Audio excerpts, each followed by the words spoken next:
The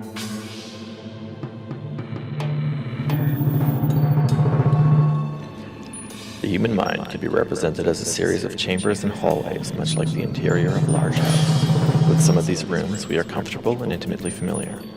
The majority of these, however, go unvisited by us and are in fact unknown. There are countless rooms we leave untouched, some spaces we struggle to avoid, and entire wings of our sprawling dungeon for which we do not even have the key.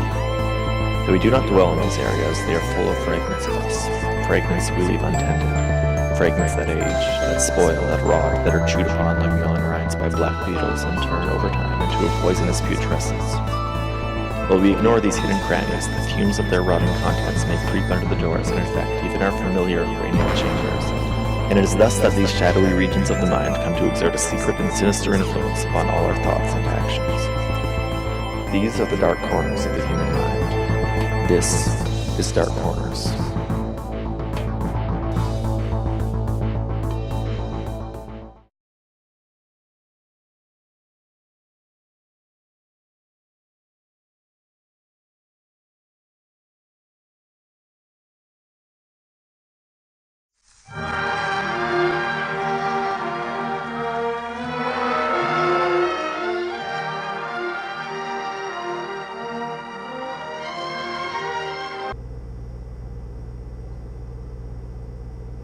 It's very dim and impressive in here, and yet very comfortable. I wonder if the comfort is part of the oppression. Is the softness of this chair weighing on me, yoking me, asking me to do more with my relaxed position than simply sit upon it? What more should I do? What more can I do? Why do I have all this excess mind anyway? Are we meant to do more with it? And if so, what?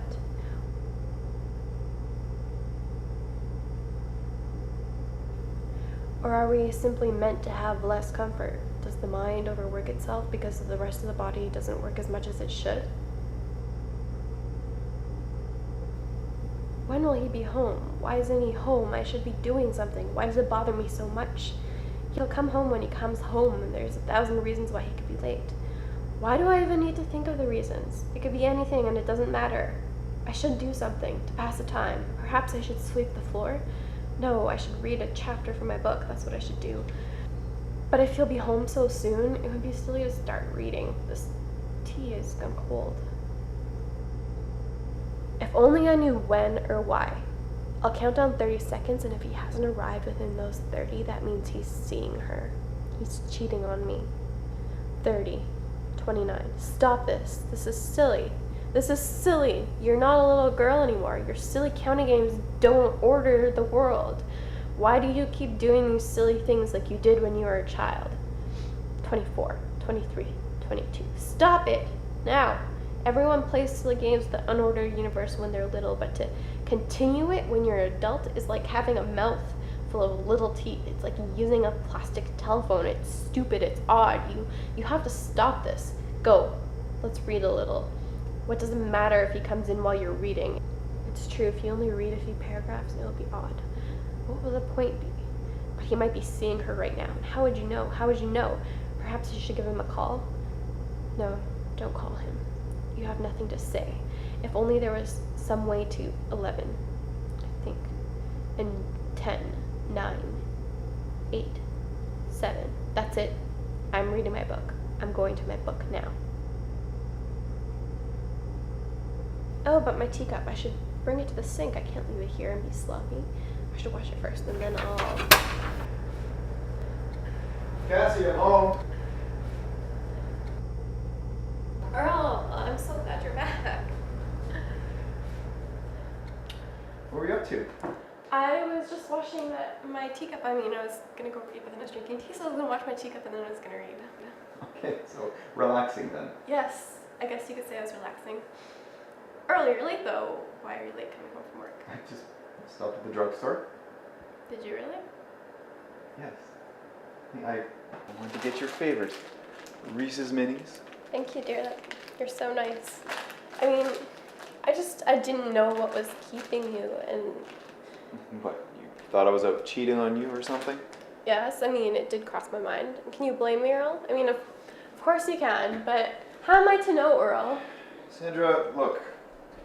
I know when you're at home all day, your mind tends to wander. But you know how it makes me feel when you accuse me like that? I know, I'm sorry, but I don't sit around all day. I was reading and I was looking at the classifieds all morning. I was really trying to find new work. I'm sure you were. And you're gonna find new work soon. I should have never dropped out of school. Cassie, I'm not reproaching you. You can do whatever you want and I'll still love you. But you know how it makes me feel when you suspect me like this all the time and you make up all this stuff about Evelyn and me? She has such a crush on you and you know that. And I can't help but feel like she's laughing at me behind my back. She happens to be a friend and a co-worker. That's all. Can't you see that you're the only one I care about? I brought you a treat. Okay, yes, it's small, but Cassie, I'm trying to show you that I think about you all day. You must think I'm horrible. I don't. I happen to think you're wonderful. I'm so comfortable with you and I'm so grateful for it. You can be however you like. I'm not interesting enough. You are fascinating. And no matter what, I'll love you. You almost ready? We have to get going right away. Going where? Remember?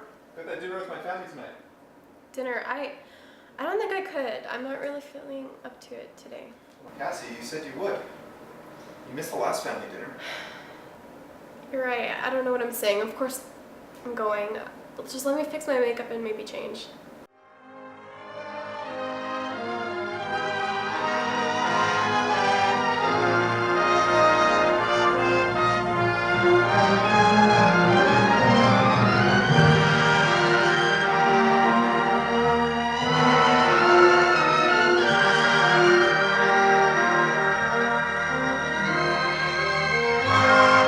Why do you have to be so unkind and ungrateful? He loves you, and he's much more proper about it than you are. Let's be nice to him all night. It might be very pleasant with his family, if they're kind and not all smirking and probing. Thanks for the races and all. I'm sorry you guys been vicious. Don't worry about it. I'm just glad you can come and make a much better impression on my family when you're there. You're just saying that. Don't be silly. No, it's true. I'm not lying.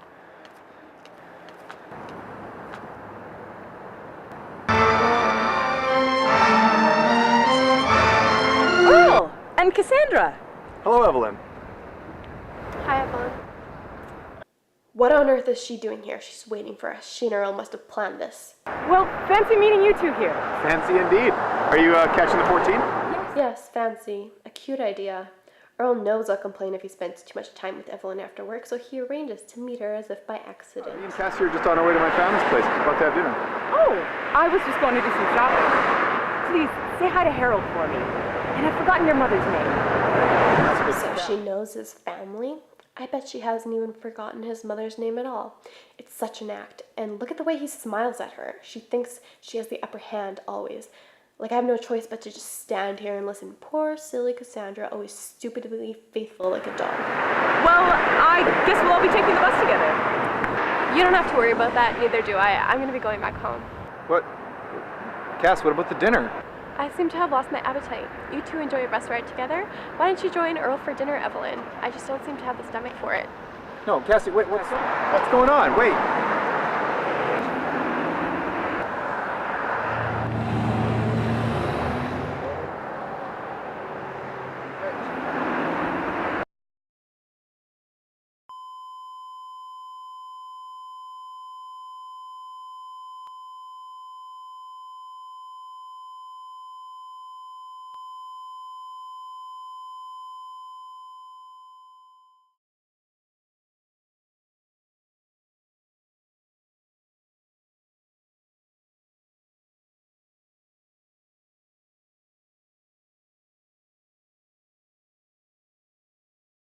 I'm so stupid, so blind. I've known they were having an affair for so long. Why did I let myself be convinced otherwise?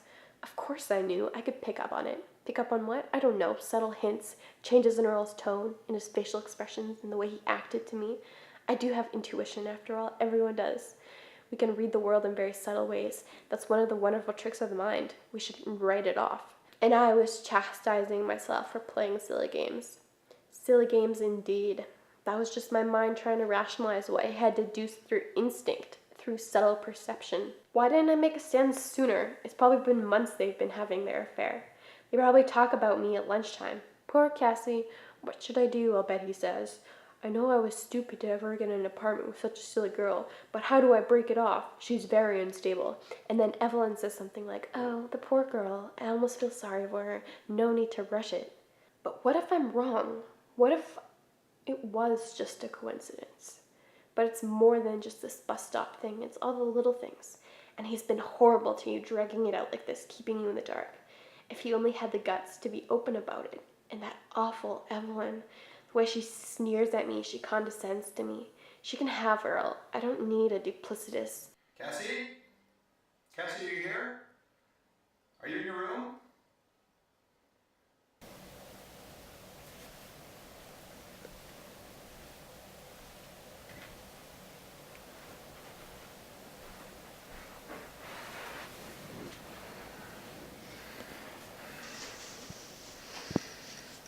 What's the matter?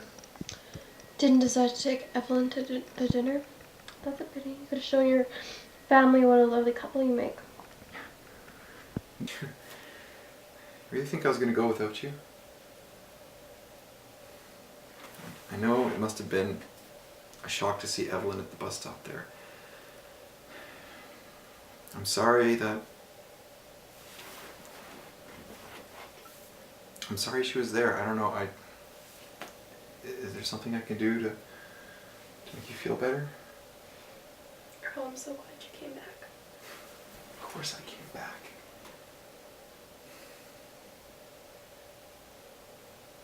You have no idea, Earl. I've been sitting here torturing myself, thinking about all sorts of terrible things.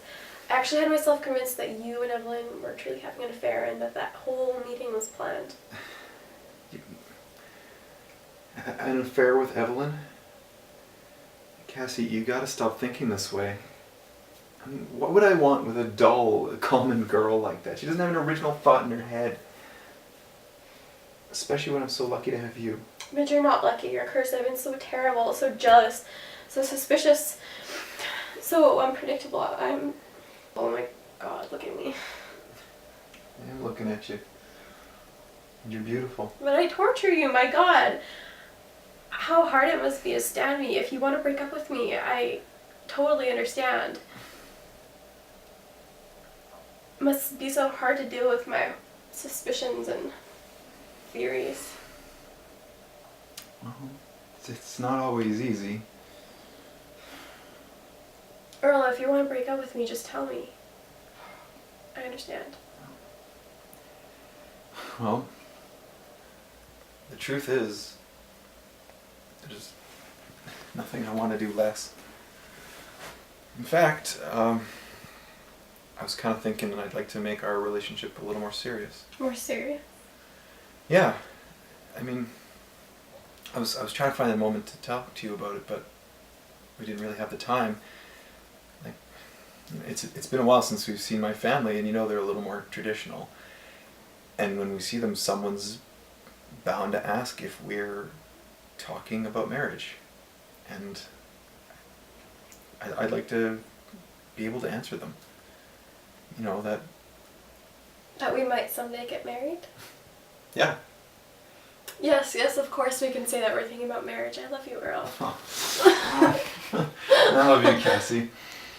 Oh, I'm so glad. Okay, this is great. Well, you know, first I gotta say, I'm sorry. I know you didn't want to go to the stupid family dinner thing. I'm sorry that I was pushing you to it. Maybe we've both been a little bit selfish. Oh. You know, yeah, but it's me, really. I was insisting, and I know you're not wanting to go. You're just being polite, and I understand that. I'm really not feeling my best today. Yeah, I know. I'm not feeling so great either. I know it's been tough, you know, you being unemployed and all, but that doesn't matter right now. You know, we don't have to worry about the family. I'll give them a call right away. I'll tell them I'm sick. I'll put on my work voice. I'll have an extra long weekend. Yeah, I'll give them a call, tell them we can't make it, it's fine, and we'll just stay in. Just the two of us. You know, we've got some wine, we can order in a pizza, and we'll just watch a movie. What movie will we watch? Anything you want. Catherine the Great? The Alexander Korda version with Elizabeth Berkner? The very same. Aren't you tired of it? Never. Me neither. Great. Great, this is perfect. Alright, this is great. This is going to be a classic Earl and Cassie night. This is perfect. I'm going to call my parents right now, get my sick voice going. Yay! Alright, you start thinking about what kind of pizza you want. Okay. I'll be right back.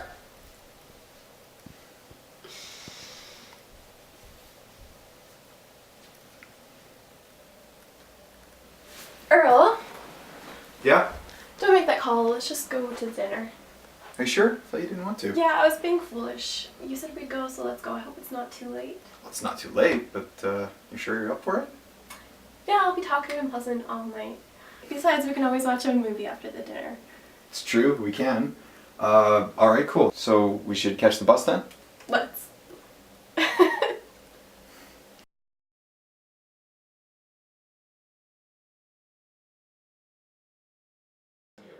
Just look at all these people. All of them have their own inner world contained only in their heads, not truly accessible to others. We can only guess at them.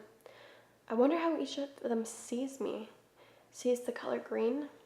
Some people blame others, some people blame themselves, some are frustrated when the world defies their predictions, and some are delighted by it. It's all so fascinating. I wonder, is the true world the one that all these people are circling? A solid trunk in the middle of a forest of abstraction? Or is there no true world but the average one, the common ground where these different perceptions intersect?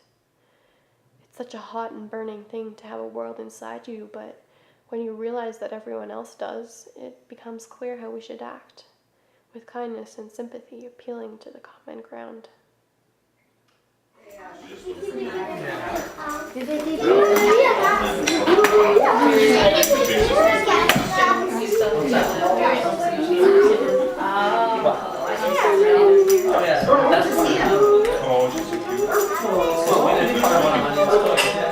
What's her name?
Earl, it was such a lovely time. I had such fun. Do you really? All of a sort. It was really nice to see those children running around with their ideas half-formed, all curious about the world, and your family was really inquisitive, but grateful to be talking to me. It's really satisfying, it is. Earl, I feel like I've turned over a new stone. I'll simply be sympathetic and try to understand people's motives like a scientist rather than analyzing them and suspecting them and guarding my own interests like a scared little animal. So you really think the delusions have stopped? Yes, I mean, I guess you could call them delusions, but No, they haven't, and they never will. We can only see the world through a series of delusions, and the trick is to make peace with that. So do you still have delusions? Yes. What do you mean? Then I'm afraid it's as I thought.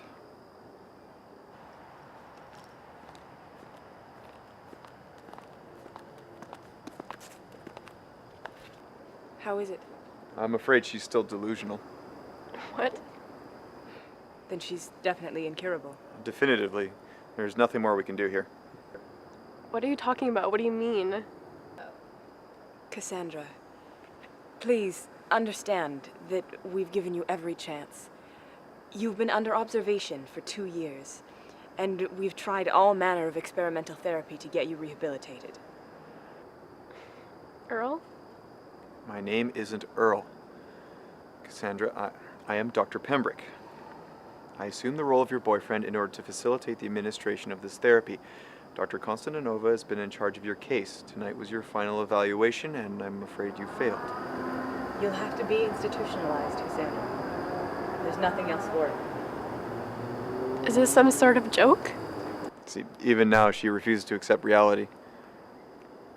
Some cases are impossible, Dr. Pembroke. The only recourses left are chemical.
Good evening, and welcome to Behind the Shadow Mask with Thomas K. Mallard. I'm Thomas K. Mallard, and this is a shadow mask, a rather evocatively named part of a television set, but we'll get to that in a minute. I hope you enjoyed the dramatization we've just presented you with, C for Cassandra. This dramatization, like every episode of Dark Corners, is a true-to-life psychological story. Episodes of Dark Corners are adapted from chapters in a psychological textbook by noted Hungarian psychoanalyst János Sarkopin. Sarkopin lost his life 2 years ago in a Russian wildfire, and this show is dedicated to his memory. This is, of course, the debut episode of Dark Corners, and I'm here to give you a little bit of background on the show. Every episode is a true-to-life psychological fable. Before we proceed any further with outlining the mandate of Dark Corners, I'd like you to consider the medium. Obviously, this is television. Take a moment to think about television. Now, one could say that all of art is an attempt to create a forced objectivity. The word, after all, comes from artifact. It's a sort of breaking off pieces of the world and creating objects out of them. Consider, for example, the movie theater. You have, say, a human face, which can be projected on a screen, and the screen is made so large that it fills the entire field of vision, including the peripheral. You darken the lights to heighten this effect of seeing only one thing, and you have a bunch of people sitting in the same venue, and we can be very certain that they are all witnessing exactly the same thing at exactly the same time. Now, consider what television does to this effect achieved by the cinema. Television takes the same sense of scheduling, the same sense of forced objectivity, but it makes it small scale, it makes it domestic, it puts it in your room, it punctuates it with advertisements. So there's a very strong dissonance between the forced objectivity of the moving image and the setting which you're in. Television is, by its very nature, a hybrid animal. Consider the word itself, which is telos is a Greek term, and vision is obviously Latin. In strange and awkward hybrid. Consider that for a minute. Now, when you're done considering that, consider the operation of the television mechanism itself, the TV set. Now, in a TV set, a stream of electrons is fired through a vacuum tube. Now, a vacuum tube, that's perhaps as close as we could come to imitating the ideal of ether, the pure nothingness, really an impossible state in nature, which we've created, and we fire electrons through it, and those electrons end up hitting the shadow mask, which is a sheet of metal right behind the glass screen of the television. And there are very, very fine holes in the shadow mask, naked, or invisible rather, to the naked eye, that deflect the image into what we know as television. Consider also just the exterior of a television set. For a long time, it was made out of wood, or at least imitation wood. It was almost as if it was simulating a crate or a packaging of some sort. It seemed to be calling attention to the fact that it was a commodity, like a crate of oranges. When wooden crates became less common, televisions evolved to plastic crates. Again, they seem to be continuing this sense of overt commodification of the image that we're viewing. Now, as we proceed further into Dark Corners, I will ask you to consider television philosophically and ontologically. But before that, as a baseline activity, I'd like you to simply consider television physically. I would like you to look at a television screen. Really look at the television set. Now, of course, this is impossible to truly analyze this in your own home because of the associations that you have with it. So we're going to do something a little bit different. We're going to show you a television set on this television screen, not in a familiar environment, but outside in an unfamiliar setting for it. We're going to ask you to very literally watch TV. Just consider the object itself. Stare at this television set. Consider the straight lines, impossible in nature, the framing, similarities to a painting frame. Consider what all of this means. We have about 6 minutes left in the program. During these 6 minutes, I would like you to simply stare at the television we're going to show you. We're just going to show you a static image of the television set. Stare at the television, concentrate on it, think about it.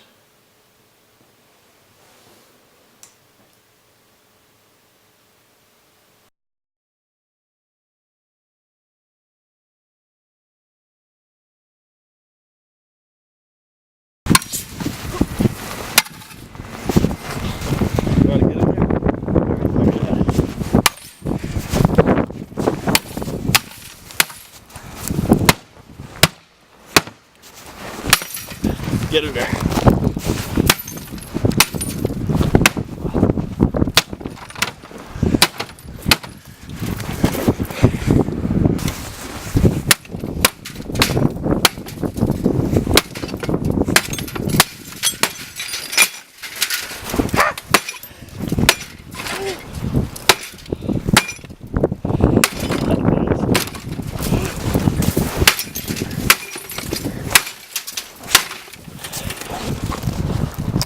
Still going at it? I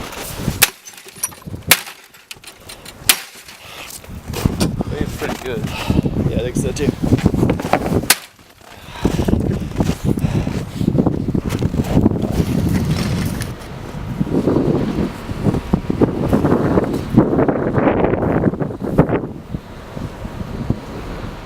Give it one more kick, come on.